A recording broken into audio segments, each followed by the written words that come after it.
Rest room ma'am. ஒரு pencil நம்ம எடுத்துக்கலாம். I come in ma'am. Yes come in madam. Note பண்ணிட்டீங்களா எல்லாரும்? Yes ma'am. மேம் என்னம்மா? எனக்கு ரெண்டு பென்சில் வெஸ்ட் போணும் மேம். ஒரு பென்சில் தான் இருக்கு மேம். இன்னொரு பென்சில் காணோம் மேம். எங்க அம்மா வாங்கி கொடுத்தாங்க மேம். பேக்ல செக் பண்ணி பாரு. மேம் நான் இங்க தான் மேம் வெச்சேன். பேக்ல தான் இருக்கும், செக் பண்ணி பாருமா. பக்கத்துல கேளு, பசங்க கிட்ட கேளு. நீ எத்தியா? இல்லையே, நீ எத்தியா?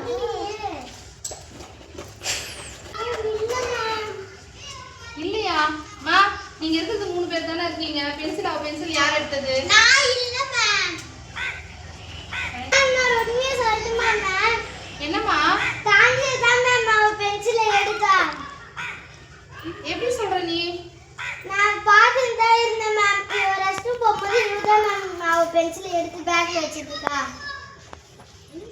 ஆனிஷா எழுந்து. சொல்லுங்க மேம். அவங்க பென்சில் எடுத்தியா நீ? Yes ma'am. ஏமா எடுத்த? என்கிட்ட பென்சிலே இல்ல மேம். இந்த மாதிரி பண்ணது தப்பு தானே?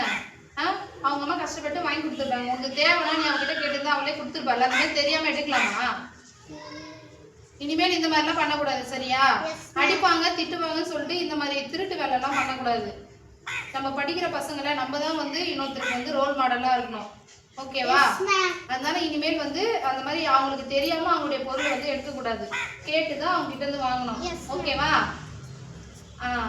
சாயினித்ரா, உனக்கும் ஒரு விஷயம். ஆனிஷனுடைய ஃப்ரெண்டு தானே, அவன் தப்பு பண்ணான்னு உனக்கு தெரிஞ்சு உடனே நீ வந்து கேட்டிருக்கணும், ஓகேவா? நீ இவ்வளோ நேரம் அப்படியே பார்த்தும் பார்க்காத மாதிரி இருக்கிறது தப்பு. ஒரு நல்ல நண்பன்னா அவன் தப்பு சரி இடத்துல நீ வந்து அதை தட்டி கேட்கணும், ஓகேவா?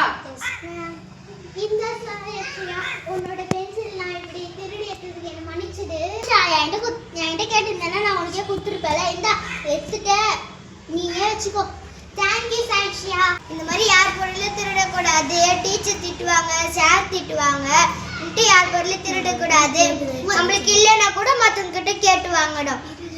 பாய். முதல்ல போய்